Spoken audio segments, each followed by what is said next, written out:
এখন আমাদের সবার চেহারা নবীর সুন্নাহ অনুযায়ী হতে হবে। গোফ ছোট করতে হবে, দাড়ি লম্বা করতে হবে, পোশাক ঠিক করতে হবে, টাকনুর উপরে কাপড় পরতে হবে। এখন ছেলেরা পরে টাকনুর উপর কি আউযু বিকা মিনাল খুবসি ওয়াল খাবাইস, বের হওয়ার সময় আলহামদুলিল্লাহ আল্লাযী আযহাবা আনিল আযান ওয়া আফানি গুফরানাকা দোয়া আছে। এগুলো সুন্নাহ মোতাবেক কাজ করবেন। বুঝাতে পারতেছি? কাপড় পরবেন, যে কোনো কাপড় পরবেন না। যে কাপড় যে সুন্নত নবী পরতেন সেই সুন্নত পরবেন। চেহারা নবীর মতো হতে হবে। ক্লিন শেপ চেহারা চলবে না, ক্লিন শেপ চেহারা চলবে না। অনেকে মনে করেন যে এটা তো ফরজ কিছু না, এত এত তাচ্ছিল্য করেন কেন? এটাকে শেভ করা মানে হলো নবীর সুন্নতকে জবাই করা। বুঝাতে পারি নাই? এক মুষ্টি রেখে কাটেন, সেটা আলাদা ইস্যু, আলাদা মাসআলা। কিন্তু পুরুষের চেহারায় দাড়ি থাকতেই হবে, মাস্ট বি। পোশাক আশাক থাকতেই হবে নবীর মতো। আমরা আমাদের সংস্কৃতি নিয়ে গর্বিত না? গর্বিত না? ইসলামিক সংস্কৃতি কোনো দেশ, জাতি, বর্ণ নির্দিষ্ট করে আসে না সবার জন্যে? আমাদের নবী কি আরবদের নবী না পুরো বিশ্বের নবী? তাহলে আমাদের নবীর সুন্নত কি শুধু আরবরা পালন করবেন, আমরা সবাই করব? এখন আমাদের সবার চেহারা নবীর সুন্নাহ অনুযায়ী হতে হবে। গোফ ছোট করতে হবে, দাড়ি লম্বা করতে হবে, পোশাক ঠিক করতে হবে, টাকনুর উপরে কাপড় পরতে হবে। এখন ছেলেরা পরে টাকনুর উপর কি ছেলেরা পরে টাকনুর নিচে, আর মেয়েরা পরে কি উপরে। এরপরে বসে ছেলের সাথে বাইকে, দেখবেন হাঁটু পর্যন্ত দেখা যায়। বিষয়টা এমন না এখন? হুজুর আপনারাও দেখেন না? আমরা দেখি না, আপনারা দেখান। আমরা কি করি না? আমরা দেখি না, বরং আপনারা দেখান। দেখালে আমরা চোখটা সরাই বলি আউযু বিল্লাহি মিনাশ শাইতানির রাজিম। চোখে বললে আমরা কি বলি? আউযু বিল্লাহি মিনাশ শাইতানির রাজিম।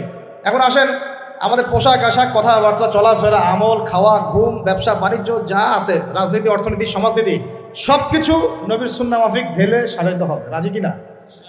রমজান মাসে এটা নিয়ত করা যাবে ইনশাআল্লাহ? ইনশাআল্লাহ। আল্লাহ পাক তৌফিক দান করেন, আমিন। কয়টা বলছি ভাই? ছয়টা? 7টা? 6টা। 7 নম্বর আসেন ভাই। 7 নম্বর হচ্ছে আমরা কোনো অবস্থায় হারাম কোনো রিজিকে যাব না। রাজি?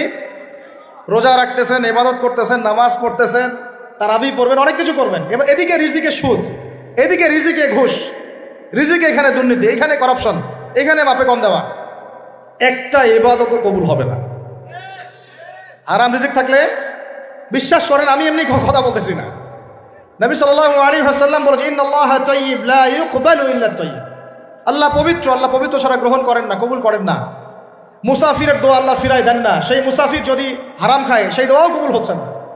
একজন মুসাফির হাত তুলে দোয়া করছিলেন, নবীজি বলছেন মাথায় ধুলা, গায়ের কাপড় ঠিক নাই। মুসাফির সেজদায় আল্লাহর কাছে দোয়া করছে, হাত তুলে দোয়া করছে, আল্লাহ আমাকে এইটা দাও, ওইটা দাও, ওইটা দাও, ইয়া রব্বি ইয়া রব্বি ইয়া রব্বি। নবীজি বলছেন এই ব্যক্তি যদিও মুসাফির, কিন্তু কিভাবে তার দোয়া কবুল হতে পারে? তার পানীয়টা হারাম, তার খাবারটা হারাম, তার পোশাকটা হারাম। যেতে পারছি ভাই? এমনিতে মুসাফিরের দোয়া কবুল হয়। 3 ব্যক্তির দোয়া আল্লাহ ফিরাই দেন না। কয় ব্যক্তি? এক নম্বর হচ্ছে মুসাফির, 2 নম্বর হচ্ছে কি সন্তানের জন্য পিতামাতার দোয়া, আর 3 নম্বর কি মাজলুমের দোয়া। মাশাআল্লাহ, আপনারা তো জানেন ভালোই। মাজলুম মানে কি? যার উপর জুলুম করা হয়, যার উপর জুলুম করা হয়েছে। আমরা এখন কিন্তু সবাই মাজলুম, তাই না ভাই? পুরো মুসলিম উম্মাহ এখন মাজলুম। ইনশাআল্লাহ এই অবস্থা থাকবে না। ইনশাআল্লাহ জালেম যেখানে জুলুম করবে এর পতন হবে।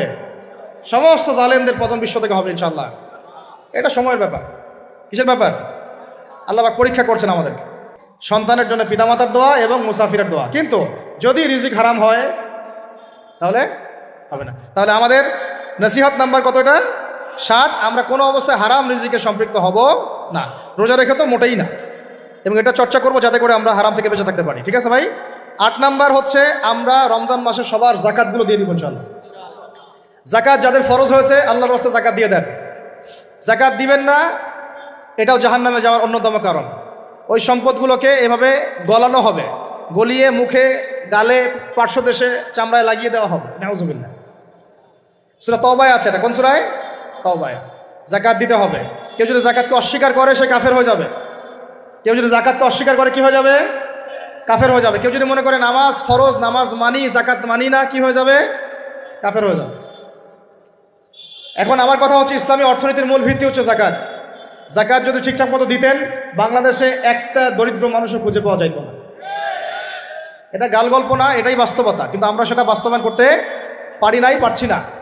আমার কথা শোনেন ভাই, বাংলাদেশে এমন অনেক মানুষ আছে, হাজার হাজার, যাদের জাকাত যদি আপনি কালেক্ট করতে পারেন, সমাজে একটা দরিদ্র মানুষ খুঁজে পাওয়া যাবে না। এমন একজন মানুষের জাকাত দিয়ে আপনি একটা গ্রামের মানুষকে খাওয়াইতে পারবেন। মিলসের মালিক জাকাত দেয় না, গার্মেন্টসের মালিক অনেক জাকাত দেয় না, ফ্যাক্টরি মালিক জাকাত দেয় না, অনেকে কানাডায় বাড়ি ঘর করতেছেন, এখানে জাকাত দেন না। আছে না এরকম? জাকাত না দিলে ইসলামের খুঁটি থেকে নাম কাটা পড়ে গেল। ইসলামের ভিত্তি কয়টা? 5টা না? তাওহীদের পরে কি সালাত না?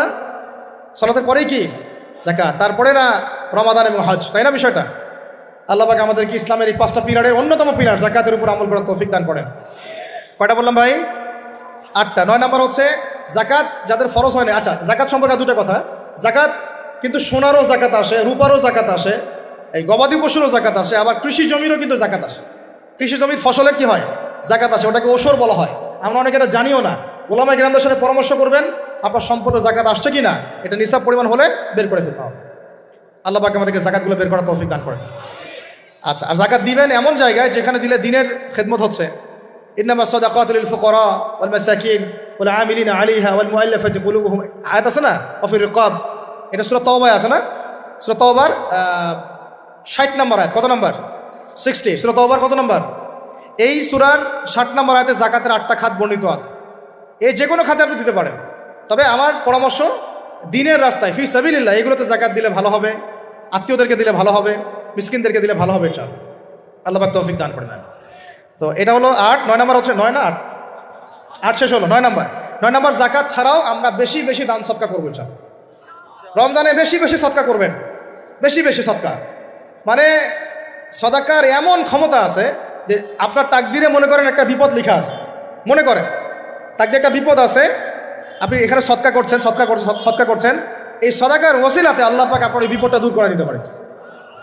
একটা রোগ হয়েছে, বিপদে পড়ে গেছেন, এখন যদি গোপনে গোপনে সদকা করতে থাকেন এবং ওই ওসিলায় আল্লাহর কাছে দোয়া করেন যে আল্লাহ এই সদকার ওসিলায় আমার এই বিপদটা তুমি কাটাই দাও, আল্লাহ কাটাই দেবেন। সদকার এমন ক্ষমতা আছে, তবে এটা ঢাকঢোল পিটায় না, যত পারেন গোপনে গোপনে। হ্যাঁ, প্রকাশ্যেও দেওয়া যায়, গোপনে দেওয়া উত্তম। গোপনে দেওয়া কি উত্তম, প্রকাশ্যেও দেওয়া যাবে, কোনো সমস্যা নেই। আমরা সদাকা দিব বেশি বেশি চেষ্টা করবো আত্মীয়র হক দেওয়ার, আত্মীয়দেরকে দেওয়ার জন্যে, প্রতিবেশী, আমাদের সমাজের ইয়েতিম, আমাদের সমাজের বিধবা, আমাদের সমাজের মিসকিন, ভালো ভালো জায়গায় সদকা করবেন।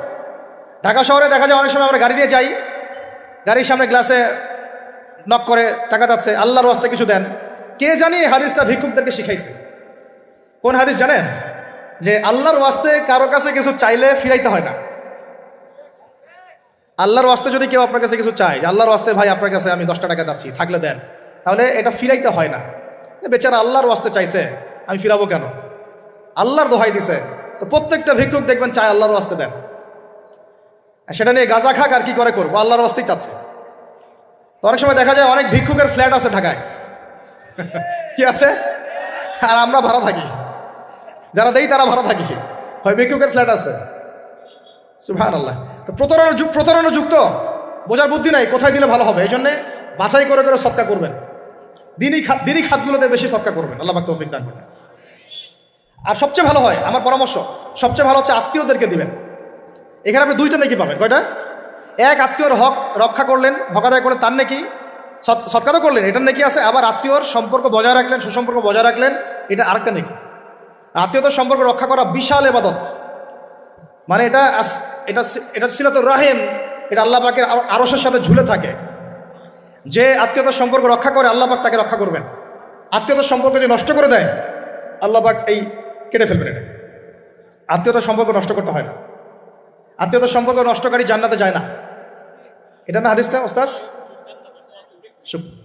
লা ইয়াদখুলুল জান্নাতা কাতিউর রহমি, মানে আত্মীয়তার সম্পর্ক, রক্তের সম্পর্ক যারা কাতি মানে কেটে ফেলে তারা জান্নাতে যাবে না। তো প্রিয় ভাইরা, আমরা আত্মীয়তার সম্পর্ক রক্ষা করবো ইনশাআল্লাহ। আর আত্মীয়তার মধ্যে সবাই একরকম হয় না, এক মানুষ এক বুঝের, কেউ হয়তো আলট্রা মডার্ন, কেউ এক্সট্রা অর্ডিনারি মডার্ন, ঠিক আছে, কেউ দিনের ধার কাছেও নাই, কেউ নাস্তিক, এরকম আছে তো নাকি? তা আপনি সৌজন্যমূলক সম্পর্ক বজায় রাখবেন। সালাম কালাম বিনিময়ে আসলে মেহমানদারি করা, সৌজন্যমূলক সম্পর্ক কি করবেন? বজায় রাখবেন। আল্লাহ পাক আমাদেরকে বোঝার তৌফিক দান। কয়টা বলছি? 8 না 9? 9টা। 10 নম্বর হচ্ছে ভাই, রোজা রেখে বেশি বেশি ইস্তেগফার করবেন। কি করবেন বলেন? রোজা রেখে বেশি বেশি ইস্তেগফারের সবচেয়ে ছোট্ট বাক্যটা হচ্ছে আস্তাগফিরুল্লাহ ওয়া আতুবু ইলাইহি। কি বললাম বলেন? আস্তাগফিরুল্লাহ ওয়া আতুবু ইলাইহি। এইটুকু পারা যাবে না? দিনে কমপক্ষে 100 বার। কতবার? দিনে কমপক্ষে 70 বার বা 100 বার। দিনে কমপক্ষে 70 বার বা 100 বার। আরও বেশি পারলে আরও ভালো। ওই যে হিসনুল মুসলিম একটা বই আছে না, বা কিতাবুজ জিকির, কিতাবুদ দোয়া, আল আসকার, এমন অনেক বই পাওয়া যায়। এই বইগুলো কিনবেন, ওখানে দেখবেন অনেক জিকির আজগার দেওয়া আছে, দৈনন্দিন জিকির আজগার দেওয়া আছে, তাসবিহ তাহলিল দেওয়া আছে, সকাল সন্ধ্যার মাসনুন দোয়াগুলো দেওয়া আছে। এগুলো মুখস্থ করেন। কিছু হলেই হুজুর দোয়া করে দেন, হুজুর ফুদিয়ে দেন, হুজুর পানি পরা দেন। আগে হুজুরের উপর ডিপেন্ডেন্সি কেন? নিজে আল্লাহর কাছে চাওয়া শিখেন। সেজদায় গিয়ে আল্লাহকে বলেন, আল্লাহ আমার অসুস্থ, আমি অসুস্থ, আমাকে শেফা দাও। সেজদায় গিয়ে বলেন যে আল্লাহুম্মা আতিনা ফিদ দুনিয়া হাসানা ওয়া ফিল আখিরাতি হাসানা ওয়া কিনা আযাবান নার। হাত উঠান, আল্লাহকে বলেন আল্লাহুম্মা আইনি আলা যিকরিকা ওয়া শুকরিকা ওয়া হুসনি ইবাদাতিক। আল্লাহকে বলেন ইয়া শাফি, ইয়া আল্লাহ, ইয়া রহমান, ইশফিনি, আমাকে শেফা দান করেন। আগে আল্লাহর সাথে কথা বলা শিখেন, তাই না ভাই? তারপরে দোয়া নিবেন, পানি পরাও নিতে পারেন, ঝাড়ফুঁক দিতে পারেন, সেটা আছে বৈধতা অবশ্যই, এটাও ঠিক আছে। কিন্তু আগে আপনি আল্লাহকে চিনতে শিখেন। বেশি বেশি রোজা রেখে ইস্তেগফার করবেন, আল্লাহ পাক তৌফিক দান করেন, আমিন। একটা বইয়ের নাম বলেছে হিসনুল মুসলিম, আল আসকার, কিতাবুদ দোয়া, এরকম অনেকগুলো বই আছে বাজারে। এগুলো কিনে বাসায় মুখস্থ করার চেষ্টা করেন, আল্লাহ পাক তৌফিক এনায়েত করেন, বলি আমিন। কয়টা বললাম? 10টা। 11 নম্বর, আসলে আমার মার্কিংটা উল্টা পাল্টা তো বুঝতে পারতেছে না, ঠিক আছে? 11 নম্বর হচ্ছে, শোনেন, 11 নম্বর হচ্ছে, দেখেন, কোরআন খুলবেন, দেখবেন প্রথমে রোজার প্রসঙ্গ যেখানে আসছে, কুতিবা আলাইকুমুস সিয়াম, সেখানে আগে আসছে সিয়ামের কথা, তারপরে আসছে শাহরুর রমাদান আল্লাযী উনজিলা ফীহিল কোরআন, কোরআনের কথা, তারপরে আবার আসছে ওয়াইদা সাআলাকা ইবাদি আন্নী ফাইন্নী করিব, দোয়া করার কথা। সুবহানাল্লাহ। কিসের কথা? প্রথমে আসছে রোজা রাখার কথা, তারপরে কোরআনের কথা, তারপরে আল্লাহর কাছে কি করার কথা? দোয়া করার কথা। যখন আমার বান্দারা তোমাকে জিজ্ঞাসা করে, যে আমার সম্পর্কে জিজ্ঞাসা করে, ওয়াইদা সাআলাকা ইবাদি আন্নী, বলো ফাইন্নী করিব, আমি কাছেই আছি, উজিবু দাওয়াতাদ দাঈ ইযা দাআন, দোয়াকারী যখন দোয়া করে আমি তার দোয়া শ্রবণ করি। সুবহানাল্লাহ। ফালিয়াস্তাজিবু লি ওয়াল ইউমিনু বি, আমি তার দোয়া শুনি, অতএব সেও যেন আমার কথা শুনে, সুবহানাল্লাহ, এবং আমার প্রতি ঈমান নিয়ে আসে। তাহলে রোজা রেখে বেশি বেশি কি করব বুঝে ফেলছেন? কি বলেন? দোয়া করবেন। কোরআনের পরে কিসের কথা আসছে? রোজাদারের দোয়া ফেরত দেওয়া হয় না। দোয়া কবুল হওয়ার অন্যতম একটা অস্ত্র হচ্ছে রোজা রেখে দোয়া করা। কেমন করে ফেরত দিবে? আল্লাহর জন্য আমরা না খেয়ে আসি, তাই না? আল্লাহ পাকের মায়া হবে না, দয়া হবে না? আমার বান্দা না খেয়ে আছে, আমার বান্দা পানি ত্যাগ করছে, আমার বান্দা স্ত্রী সহবাস ত্যাগ করছে, হালালগুলো ছেড়ে দিয়েছে আমার জন্য, তা আমি কেন তার দোয়া? অবশ্যই আল্লাহ পাক উপযুক্ত মনে করলে দোয়া কবুল করবেনই করবেন ইনশাআল্লাহ। দোয়া করার পদ্ধতি জানতে হবে। হারাম খাওয়া যাবে না, শিরিক করা যাবে না, বেদাত করবো না। ইনশাআল্লাহ দোয়া করার আগে আল্লাহর প্রশংসা করবো, নবী সাল্লাল্লাহু আলাইহি ওয়াসাল্লামের প্রতি দরুদ পড়বো, ঠিক আছে? দোয়া কবুলের সময়গুলো বেছে বেছে দোয়া করবো, ইনশাআল্লাহ দোয়া কবুল হবে। আল্লাহ পাক আমাদেরকে রোজা রাখা অবস্থায় বেশি বেশি দোয়া করার তৌফিক দান করেন। কটা হচ্ছে? 11। 12 নম্বর হচ্ছে রমজান মাসে তারাবির নামাজ জামাতে পড়ব। কি বললাম বলেন? রমজান মাসে সালাতুত তারাবি জামাতে পড়ব। এখন আমি আরও 3টা কথা বাড়াই দিচ্ছি। কেউ হজম করতে পারলে করেন, যদি না করতে পারেন, বদহজম হয়ে যায়, কিছু করার নাই। বদহজম যদি হয়ে যায়, পরে আমাদের সাথে মাদ্রাসায় এসে বসেন, কিতাবপত্র খুলে দেখাবো, কথা হবে ইনশাআল্লাহ, ঠিক আছে? অনলাইন গরম করার দরকার নাই। রমজান মাসে আমরা তারাবির নামাজ পড়বো ইনশাআল্লাহ জামাতে। কোথায়? জামাতে ইনশাআল্লাহ। 1। 2 নম্বর, তারাবির নামাজ পড়বো 20 রাকাত। কত রাকাত? 20 রাকাত। আর যদি বলেন যে আমি ভাই কম পড়ি, পড়েন আপনি বাসায়, কোনো সমস্যা নাই, আপনি আপনার মতো করে বাসায় পড়েন, কোনো সমস্যা নাই। যদি উমর রাদিয়াল্লাহু আনহু এর উপর আমল করে থাকেন, আমার আমল করতে কোনো সমস্যা নাই। যদি উসমান রাদিয়াল্লাহু আনহু 2 আযান চালু করে থাকেন, তাহলে আমার আমল করতে কোনো সমস্যা নাই। ওই যে হাদিসটা বলেছিলাম প্রথমে, কে নাজাত প্রাপ্ত ফেরকা? মা আনা আলাইহি ওয়া আসহাবি, আমি আর আমার সাহাবীরা যার উপরে আছি। আরেকটা হাদিস কি? আলাইকুম বিসুন্নতি ওয়া সুন্নতি খুলাফায়ে রাশিদিন মাহদিয়িন মিন বাদি, তোমাদের উপর অবধারিত হচ্ছে, ওয়াজিব হচ্ছে আমার সুন্নতকে আঁকড়ে ধরা এবং আমার সাহাবীদের সুন্নতকে আঁকড়ে ধরা। কার কার সুন্নত? আমার সুন্নতকে আঁকড়ে ধরো এবং আমার সাহাবীদের সুন্নতকে আঁকড়ে ধরো, খোলাফায়ে রাশিদার সুন্নতকে আঁকড়ে ধরো, যারা মাহদিয়িন হেদায়েত প্রাপ্ত মিন বাদি, আমার পরে। সাহাবায়ে কেরাম যদি কিছু চালু করেন, আমল করতে কোনো দোষ নাই, বরং এটাই হচ্ছে সুন্নতের আরও শ্রেষ্ঠ অনুসরণ। কারণ আমি তো ওমরের চেয়ে বড় পরহেজগার হইতে পারবো না, পারবেন? তাহলে আমি তো উসমানের চেয়ে দিন বেশি বুঝি না, তিনি যদি 2 আজান চালু করতে পারেন তাহলে আমি তাকে বেদাতি বলতে পারি না, নাউজুবিল্লাহ। যদি আমি তাকে এভাবে শব্দ প্রয়োগ করা হয়েছে বাংলাদেশে, উসমান রাদিয়াল্লাহু আনহু যদি 2 আজান চালু করে থাকে ওটা বেদাত হয়ে গেছে, নাউজুবিল্লাহ। বলেন নাউজুবিল্লাহ। সাহাবীরা কিছু চালু করলে যদি বেদাত হয় তাহলে সুন্নত হবে কি? তাহলে সুন্নত কোনটা হবে? তাহলে এই ব্যক্তি এরকম কথা যদি কেউ বলে থাকে তাহলে তার